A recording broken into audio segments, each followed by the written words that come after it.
Todos soñamos con una familia linda, perfecta, pero no existen las familias perfectas. In his prayer intention for the month of March 2025, Pope Francis called for prayers for all families in crisis. The Catholic Church has always been an advocate of the sanctity of marriage and family. Pope John Paul II's theology of the body has provided a strong tool and ideal that still guides many people today. And yet some people fail to live up to this ideal. My ex-husband and I had celebrated our 20th anniversary a few months before he walked out. We'd been married for 20 years. We both had good careers. I had actually stopped working as a lawyer to raise our two children. And I would say basically we had achieved the American dream. And then unexpectedly one day, right before Christmas, he walked out. Divorce was out of the question for Beverly. She fought for her marriage in court, also for the sake of her children. But after years of fighting, her husband finally got the divorce through. Later, she wrote a book about her struggle. And I don't think until I converted to Catholicism that I really understood what it means to share that burden, what it means to cast that burden on the Lord. It really didn't understand. So part of my healing and everything really was by becoming Catholic, understanding marriage better, and really deepening my relationship with God, and turning things over to God.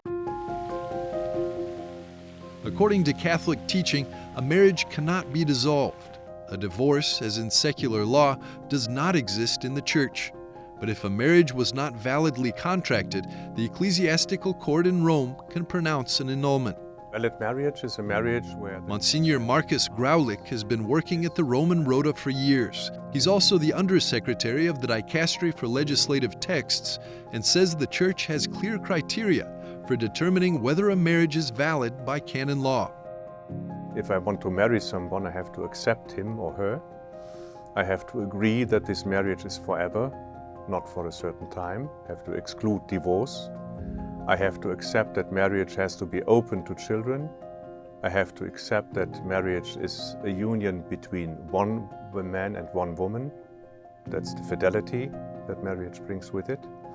And I have to be able to understand what I promise, the capacity to understand that, and the capacity to take over the burdens that marriage brings with it. And if one of these things lacks, if I exclude children, if I exclude indissolubility, if I exclude fidelity, or if I am not able to marry, to give the consent, or if I'm forced to marry, then the marriage is invalid, for the consent is not established in a valid way.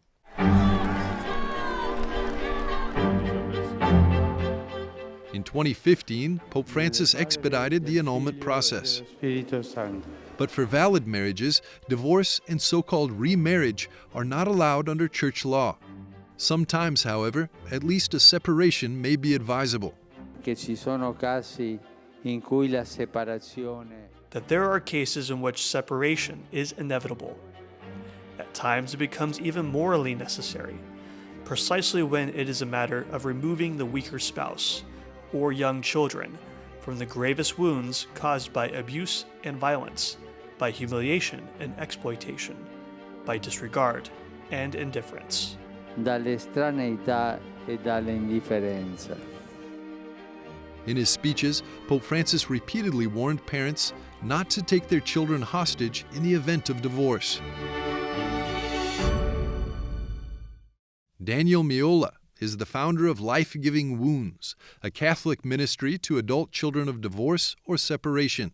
His parents separated when he was 11 years old and eventually divorced. This deeply impacted me, actually really devastated me. I would say it's still to this day the greatest suffering that I've ever had to face. And it impacted my identity. There was a lot of shame, not just being from a divorced home, but just the betrayal and abandonment I felt.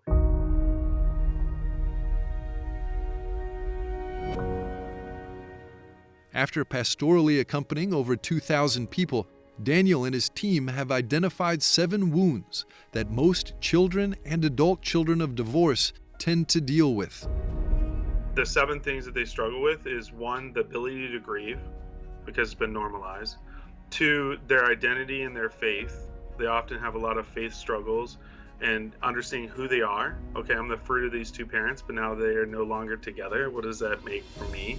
And having to navigate these 2 homes. They struggle in relationships, love, and marriage. You know, we're less likely to marry at all. We're less likely to succeed in marriage. We struggle in our emotional life with anger, anxiety, depression. That's number 4.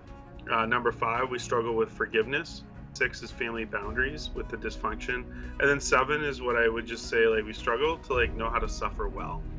After all these years at the ecclesiastical court in Rome, Monsignor Marcus Graulich finds it worrying that nowadays many couples give up too quickly instead of fighting for their marriages. He's convinced that with some effort, many divorces could be avoided. Some years ago I read I don't know if it was an interview or the autobiography of Cardinal Dolan. And he talks about his parents in St. Louis. And he said when Pa came home from work, we all had to leave the kitchen. They grabbed a beer and talked.